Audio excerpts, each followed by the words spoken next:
намояндагони Федератсияи иттифоқҳои касабаи вилояти Тошкенти Ҷумҳурии Ӯзбекистон бо роҳбарии раиси ин ниҳод Муроҷон Носиров ба вилояти Суғди Ҷумҳурии Тоҷикистон омаданд. Меҳмононро муовини раиси вилояти Суғд Анвар Яқубӣ ва дигар шахсони расмӣ пешвоз гирифтанд. Ташрифи меҳмонон дар доираи ба имзо расонидани созишномаи ҳамкорӣ байни шӯрои иттифоқҳои касабаи вилоятҳои Суғду Тошкент бароҳ монда шуд. Toshkent viloyati kengashi va So'g'd viloyati kengashi bilan ҳамкории вилоятҳои Суғду Тошкент дар тамоми соҳаҳо назаррас мебошад. Мо умед дорем ки пас аз ба имзо расондани созишнома байни шӯрои иттифоқии касабаи Суғду Тошкент ҳамкории мо боз ҳам ҷоннок мегардад. ин ҳамкориҳо махсусан дар самти табодули таҷрибаи ҳамдигар, ҳифзи иҷтимоӣ ва солимгардонии меҳнаткашон натиҷаи дилхоҳе хоҳад дод.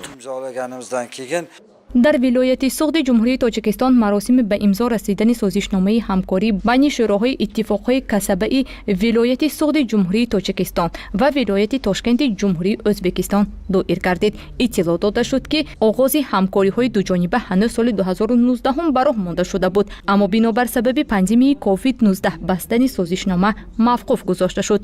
ҳоло бошад ҳамкориҳои дуҷонибаи Тоҷикистону Ӯзбекистон дар тамоми соҳаҳо пурра бароҳ монда шудааст. Рад приветствовать всех вас на сегодняшнем значимом мероприятии, которое, убежден, сыграет свою важную роль в укреплении дружбы между двумя братскими народами и плодотворное сотрудничество работников профсоюзов Сагдийской и Ташкентской областей.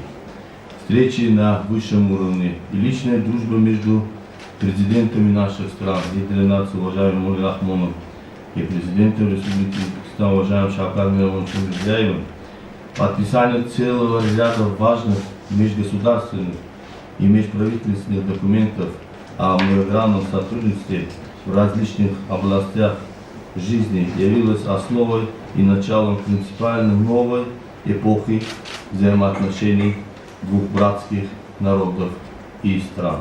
иттилоъ дода шуд, ки шӯрои иттифоқҳои касабаи вилоятҳои Суғду Тошкент нақша доранд дар самти табодули таҷриба, ташкили курсҳои бозомӯзӣ, ҳамкории зичро бароҳ монанд. Инчунин дар самти солимгардонӣ, ҳифзи иҷтимоӣ, бехатарии меҳнат, ҳимояи ҳуқуқу манфиатҳои кормандон нақшаҳои зиёдеро амалӣ созанд. Бо ин мақсад созишномаи ҳамкорӣ аз ҷониби раиси шӯрои иттифоқҳои касабаи мустақили вилояти Суғди Ҷумҳурии Тоҷикистон Шарифулло Абдуллозода ва раиси шӯрои иттифоқҳои касабаи вилояти Тошкенти Ҷумҳурии Ӯзбекистон Муроҷон Носиров имзо карда шуд.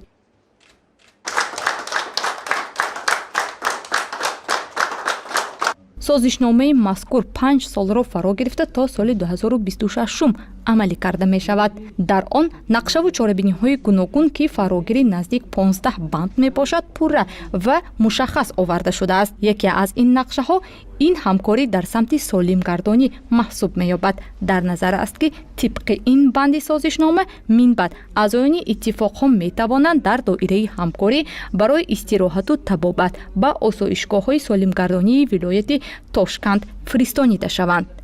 инчунин шаҳрвандони Ӯзбекистон низ ба вилояти Суғд фиристонида мешаванд.